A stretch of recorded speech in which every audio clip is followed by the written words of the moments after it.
Are you ready to unlock the door to countless services and opportunities in Alabama? Well, whether you're a brand new resident, someone who's recently decided to stop driving, or a voter just wanting to make sure your voice is heard, having the right official credential is absolutely crucial. So let's dive right into this explainer and demystify the exact steps you need to take to get your official Alabama identification. I know the process can feel like a confusing maze of government forms and long lines, but honestly, with the right preparation, it's incredibly straightforward. We're going to break down everything from your eligibility to exactly what paperwork you need to bring, and we'll keep it simple, even if you are an absolute beginner to this whole process. You know, having a state ID, which is officially called a non-driver identification card, is essential if you don't have a driver's license. It's your primary way to verify your identity, your age, and your residency. You literally need it for almost everything: accessing state and federal services, opening a bank account, boarding a domestic flight, and yes, casting your vote in local elections. Think of it as your all-access pass to civic life in Alabama. Here is our roadmap for today's explainer. 1. Eligibility and ID types. 2. Required document checklist. 3. Application and renewal steps. 4. Fees and payment methods. 5. Receiving and troubleshooting IDs. And 6. Conclusion and disclaimer. Section 1. Eligibility and ID types. Right off the bat, you need to know that your path changes entirely depending on what you actually want to do with your ID. You've basically got three main options. First is the standard non-driver ID. It's great for general state services and voting, but it will be stamped not for federal identification. If you're planning to board a domestic flight or enter a secure federal building, you absolutely want the STAR ID. That's Alabama's Real ID compliant card. And lastly, if your only goal is to vote and you don't have any other valid photo ID, the state offers a free photo voter ID program. They do this so that cost is literally never a barrier to the ballot box. Section 2. Required document checklist. Okay, it's time to gather your paperwork. The Alabama Law Enforcement Agency, or ALEA, is incredibly strict about what they accept, so we want to get this right on the very first try. You must present original documents. Let me repeat that. Absolutely no photocopies, no digital pictures on your phone, and definitely no documents with whiteout or erasure marks. You'll need a primary document, like a certified U.S. birth certificate or a valid passport. Then you need proof of your social security number. An original social security card or a W-2 tax form works perfectly. Oh, and if your current name doesn't match your birth certificate because of a marriage or divorce, you have to bring the certified legal documents proving that name change too.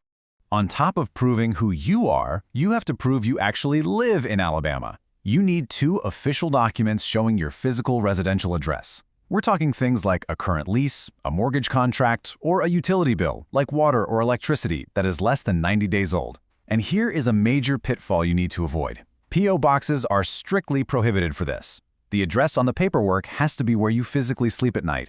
Section 3. Application and renewal steps.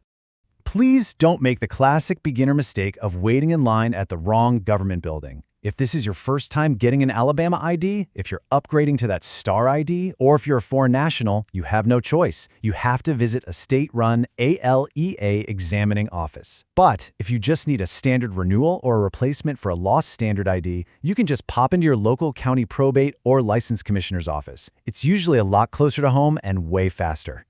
If you are starting from scratch, do yourself a huge favor. Schedule an appointment ahead of time at your local ALEA office using their online portal.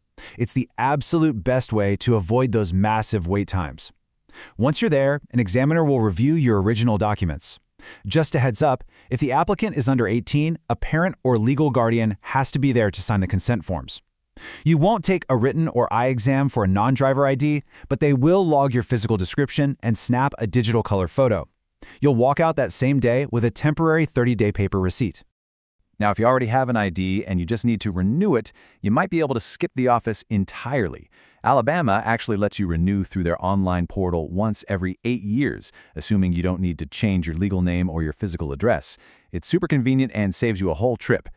Section 4. Fees and payment methods. Let's talk cost, so you don't get all the way to the front of the line only to find out you can't pay. For a first-time issuance, you are looking at exactly $41.25. That's a base fee of $36.25 for the card itself, plus a mandatory $5 document examination fee that they charge to new applicants. If you're simply doing a standard renewal or getting a duplicate replacement card because yours went missing, it's slightly cheaper. You only pay that base fee of $36.25. Make sure you bring the right form of payment, though. Personal checks are completely banned across the board. Don't even try it. You can pay with cash, a money order, or major bank cards like Visa, MasterCard, or Discover. But just know that if you swipe a credit or debit card, they will hit you with an extra 4% non-refundable convenience fee. Section 5. Receiving and troubleshooting IDs.